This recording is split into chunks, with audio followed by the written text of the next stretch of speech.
Musim 25-26 ini menjadi musim yang paling menarik buat Chelsea setelah beberapa tahun belakang penuh dengan perubahan dan tantangan. Di musim ini Chelsea berhasil menjadi salah satu tim dengan produktivitas gol tertinggi di Premier League nomor 2.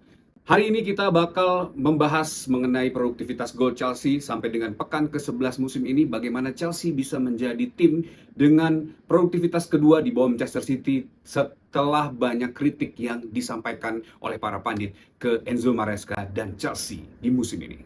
Tapi sebelum gue mulai, jangan lupa buat subscribe channel ini, likes dan komen videonya supaya gue makin semangat buat bikin video seperti ini. Yang pertama, Chelsea menjadi tim XG tertinggi hingga pekan ke-11 sebesar 20,38. Chelsea telah mencetak 21 gol sampai dengan pekan ke-11 ini dan memiliki 13,29% conversion rate. Dan yang lebih menarik lagi, Chelsea memiliki XG per shoot 0,13. Matriks ini menunjukkan bahwa semua peluang atau shoot yang dilakukan oleh Chelsea itu memiliki probabilitas gol yang lebih tinggi dibanding banyak tim lainnya di Premier League.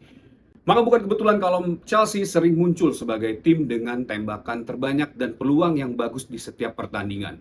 Tapi angka ini aja menurut gue nggak cukup untuk membuktikan bahwa Chelsea adalah tim yang punya kesiapan dalam menciptakan gol di musim ini. Gue akan breakdown struktur taktik dan personal, alasan apa sih yang membuat Chelsea menjadi tim dengan produktivitas nomor 2 tertinggi di Inggris saat ini.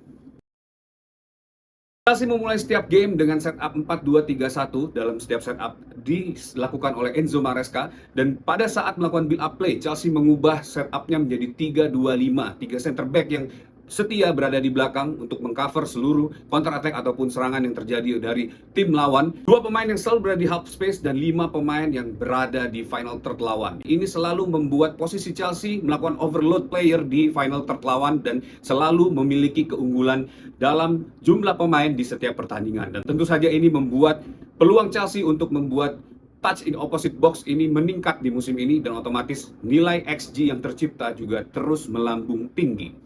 Dan Enzo Maresca membawa pendekatan yang lebih agresif dan terstruktur dibandingkan musim lalu ya. Build up yang lebih terarah dan kombinasi pemain menjadi kunci dalam gol kontribusi Chelsea di musim ini. Ada 3 pemain dengan XG tertinggi hingga pekan ke-11 musim ini. Yang pertama ada Enzo Fernandez dengan nilai XG 4,59. Yang kedua ada João Pedro dengan nilai XG 3,84. Dan Pedro Neto dengan nilai XG 2,06. Dan yang paling wah lagi, seluruh pemain Chelsea memiliki conversion rate rata-rata di atas 25%. Artinya hampir seluruh pemain mampu berada di kotak penalti lawan dan berkontribusi gol. Jadi di Chelsea di musim ini nggak hanya mengandalkan para pemain penyerang, para pemain sayap ataupun full back. Ada 3 faktor kunci kenapa Chelsea memiliki banyak gol di musim ini. Yang pertama adalah peluang dengan kualitas tinggi. Musim ini Chelsea berhasil membuat 21 gol dengan conversion rate 13,29%. Kualitas serangan Chelsea musim ini jauh lebih baik daripada kualitas di musim lalu yang hanya memiliki 10,2% conversion dengan 64 gol dari 38 pertandingan. Yang kedua adalah distribusi gol. Chelsea di musim ini memiliki beberapa opsi goal getter pemain ya. Total ada 11 pemain yang telah menciptakan gol sepanjang 11 pertandingan di musim ini ya. 2 pencetak gol terbanyak Chelsea itu berasal dari lini tengah, yaitu Moises Caicedo dan Enzo Fernandez yang masing-masing memiliki 3 gol sampai dengan pekan ke-11 ini. Dan yang ketiga adalah pilihan starting 11 berlimpah ya. Ini salah satu blessing in disguise cederanya para pemain. Enzo Maresca sampai dengan pekan ke-11 telah melakukan 85 pergantian pemain dalam starting 11-nya. Berarti beban pertandingan ini tidak hanya berpusat pada satu atau beberapa pemain saja, tapi dibagi rata ke seluruh pemain ya. Jadi rotasi yang baik menjadi kunci Chelsea mampu bicara banyak Premier League di musim ini. Walau terkendala cedera, tapi Enzo Maresca justru membuat Chelsea menjadi tim yang sangat produktif di musim ini.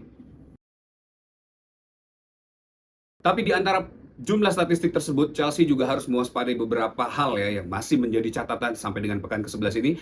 Yang pertama adalah efisiensi penyelesaian. Ini masih bisa ditingkatkan lagi ya. Buat tim yang punya banyak peluang, tingkat conversion itu juga sangat penting. Jadi PR Chelsea sampai dengan akhir musim yaitu meningkatkan conversion rate dari 13,29% menjadi unlimited. Dan yang kedua adalah pertahanan dan konsistensi ya. Mencetak banyak gol itu adalah hal yang baik, tapi kalau kita kebobolan lebih banyak itu juga tidak baik. Dan itu harus menjadi poin utama Chelsea dalam mengembangkan permainannya di laga-laga berikutnya. Jadi apa artinya buat Chelsea seluruh statistik dan pencapaian ini? Jika Chelsea bisa menjaga momentum ini, memperbaiki efisiensi dan mempertahankan konsistensi dalam kestabilan mencetak gol, bukan nggak mungkin Chelsea bisa masuk ke level yang lebih tinggi lagi. Jadi bukan cuma menjadi tim yang produktif, tapi juga tim yang komplit dan stabil. Dan buat lo yang suka dengan analisis, ini cerita yang menarik ya, bagaimana sebuah klub itu dipandang nggak konsisten, memiliki banyak pemain muda yang punya beribu-ribu masalah, dan menjadi salah satu tim dengan produktivitas tertinggi kedua pada saat ini, bahkan melebihi produktivitas tim yang menjadi peringkat 1 di klasemen saat ini. Nah, menurut lo siapa pemain yang penting banget dalam lonjakan gol Chelsea di musim ini ya? Coba tulis di kolom komen di bawah, kasih insight juga, dan kasih pendapat kalian. Dan that's it video for today. Thanks for watching. Buat kalian yang suka sama video ini, jangan lupa buat tekan likes dan kasih pendapat kalian. Kalian juga bisa subscribe Bridge of Blue ya. Bantu gue buat sampai ke 10.000 subscriber di channel ini. Dan kalian bisa follow gue di Instagram @nandasugiono, karena gue akan selalu membicarakan soal Chelsea di channel gue. Dan sampai jumpa di video berikutnya. Once a blue, always be blue, up to Chelsea.